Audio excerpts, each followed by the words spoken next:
Kita memulai pelajaran dengan membaca.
Tidak ada yang tahu.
Coba ada di beri.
Bisa dipahami?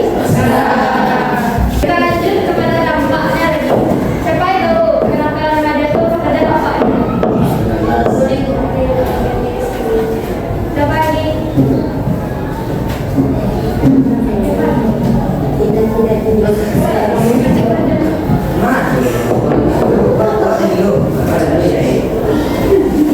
Nah, dampak yang pertama itu remaja biasanya prestasinya menurun. Nah, kan remaja sudah melakukan kenakalan seperti bolos sekolah, kan sering tidak masuk apa gitu. Jadi bisa disebabkan juga dampaknya itu prestasi menurun, kadang bisa bablas. Terus yang kedua, hubungan sosialnya menjadi terhambat. Jika seseorang remaja telah melakukan kenakalan remaja, hubungan sosial dengan orang lain itu bisa terhambat. Terus yang ketiga, kurangnya kepercayaan kepada orang lain. Orang lain bisa tidak percaya, misalnya suka berbohong. Terus nggak mungkin orang percaya sama kita lagi karena kita sudah sering berbohong.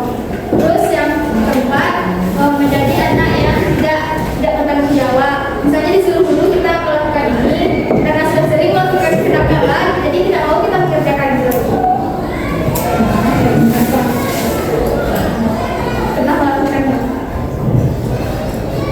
Nah, sampai di sini sudah paham apa belum? Gimana cara kita mencegah agar kenakalan remaja itu tidak terjadi? Siapa yang tahu? Gimana cara mencegahnya?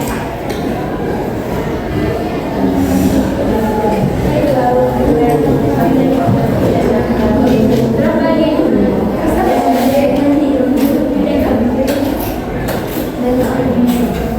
Terus apa lagi?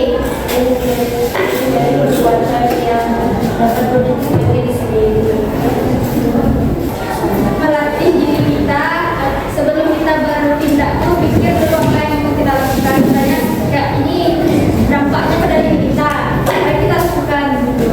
Pikir kita sebelum bertindak. Selanjutnya berteman dengan orang yang membawa pengaruh positif. Misalnya kawannya membawa kayak bolos tadi kan, diajaknya kita bolos, terus mau kita bolos gitu kan karena pelajarannya asik. Terus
Apa perbedaan antara kenakalan ringan dan kenakalan berat?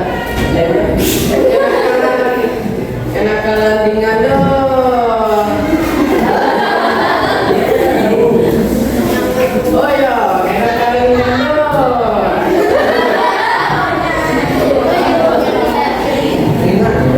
Kenakalan ringan contohnya merokok, berat, cabut sekolah.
Bagaimana cara menghindari pergaulan yang tidak sehat?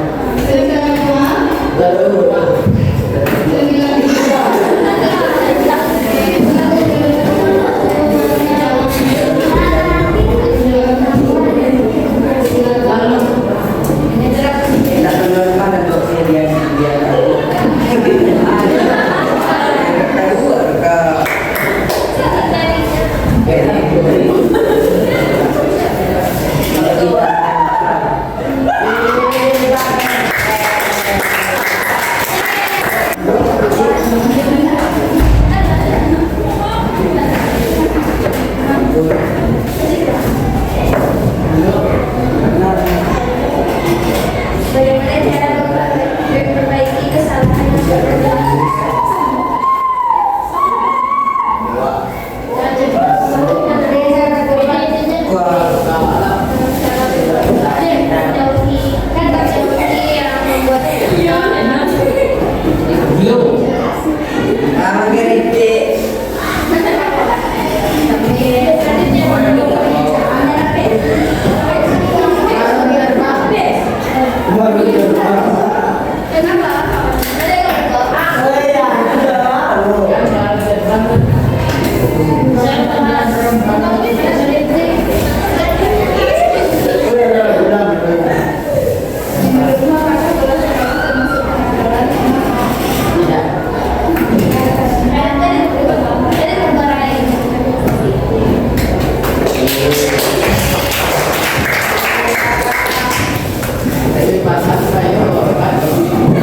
Tidak.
Pada penilaian proses ini, saya sebagai konselor yang memberikan kegiatan layanan bimbingan klasikal kepada peserta didik di SMP, ingin memberikan penilaian proses terhadap respon siswa, keaktifan siswa, sikap siswa saat diberikan materi, keaktifan siswa, dan apakah media yang kita berikan sesuai dengan apa yang dibutuhkan oleh siswa. Sedangkan dalam penilaian hasil yang dapat saya ambil yaitu apakah siswa terlibat aktif dalam proses bimbingan klasikal dan apakah siswa berantusias saat mengikuti kegiatan. Di sini kakak itu kita berdoa untuk